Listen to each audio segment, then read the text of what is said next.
diyati muhjilatun kulla malik kana munazahan wa aghzahul malik loolu leer na nañ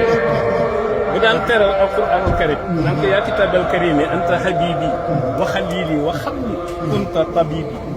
waaw moom it ñu war ko defal ne xasay ñu war ko teral ne xasay ba noppi sa yaara bi jóge ci kii ko fi nekkal ki nga xamante ni bii fu muy binde ñu wax ak yonent bi alayhi salaatu wasalaam bu koy tuddee almuntaqa ci lay gën a bëgg ci bu koy waaye nag bu koy waaye almuntaqa bu waaye yonent bi almuntaqa ci lay gën a bëgg ci mu koy waaye al mustafa wala mu koy waaye al mujtaba wala mu koy waaye al muqtafa moo tax ñun ñëpp ñu war a gën a laxasaay wax naa ko Serigne Youssouf wax naa ko jëwriñ Youssouf ñun ñëpp war a laxasaay Serigne Mountakha bu ko neexoon nit na ñëpp tënku ci Hizbut Tarqiyyah waaye lu tax def loolu la ñu war a seet ndax Hizbut Tarqiyyah mooy terminus maddaliyal xaqul mu bénul xaqa wa bil xiyaaral ulama araqa da ngay nekk savant ba noppi soog koo soxla mu doon sa escalier waaw moo tax yéen a ngi terminus waaw moo tax nag savant yi ku koy seet ay savant moom ku tedd gi Mbàkke Biso yéen soo ko jàll waaw kuy seet savant yi madda liyal xaqul mu bénul xaqa vérité absolue moom la ko yàlla jox te savant yi bu ñu demee ba nekk savant nag la ñu koy soog a soxla mu doon seen ascenseur loolu moo tax waaye lan moo tax Serigne Mountakha ak ni mu demee yéen te ñëpp xam ko yoonu murid depuis Cheikh Abdoulahi Ahad radiyallahu anhu ni Serigne Mountakha ak demee yéen bu fekkonte ne dafa doon koo xam ne daaloon rek lay nekk du dem zaalul kon dina am lu mu feeñal ci yéen luy nuru parparloo waaye nag Zaloun la dëkk Zaloun dafiy ñëw rek waaw Zaloun ñun ñoo dëkk Zaloun waaye boo xoolee Zaloun 700 ak 4 dafa sore fi mu toll dina nekk ak ñun ba noppi mu mel ni dafa nekk ak ñun fekk nekkut ak ñun fekk ma nga Zaloun fekk jëmb jee nekk ak ñun rek ci yërmande ci Zaloun loolu moo tax faw rek murid yi dellu siwaat seen xel faw ñu dellu siwaat seen xel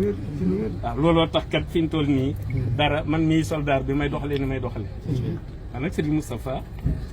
Bachir radiyallahu anhu moo ma tuddi woon jëwriñ ñaat ndax limousine ba ma njëkk a am ci limousine moom laa ko yónni woon booba Serigne Cheikh taawam mi ngi dund moo ko yóbbu woon ci la ma tuddi woon jëwriñ ñaat kon lu ma feeñal luy nuru ak taalibe wala njàngale rek ci jëwriñ ñaat googu lay teg ca waaw ga lañ koy dugal waaw ndax ñoom kurus lañu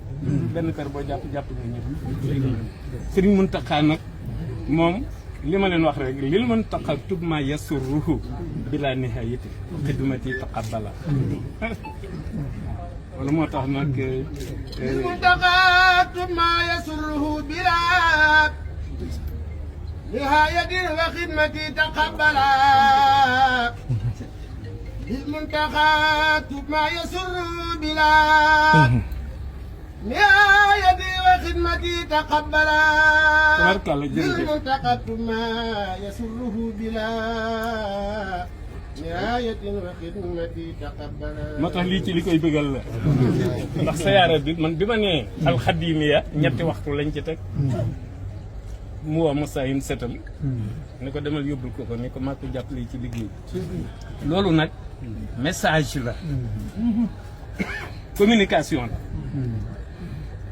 mi ngi mel ne rek ñaar fukki xar ak benn yow ma Serigne Sallou defaloon ndékki communication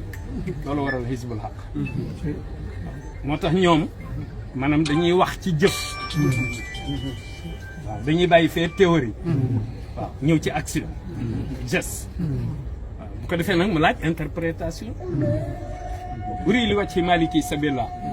waxi ko tedd kee nodd du tax ma dagg lu may wax ci ko ndax benn la rek ñoo bokk fu ñu jógee naq lii mi ne la fil mafuusi bu ma déggee allahu akbar moom moo ne allahu akbaru min xaqdi wa min amali wa min maqaali fu kulli taaba fillah kon moo ngi ci nodd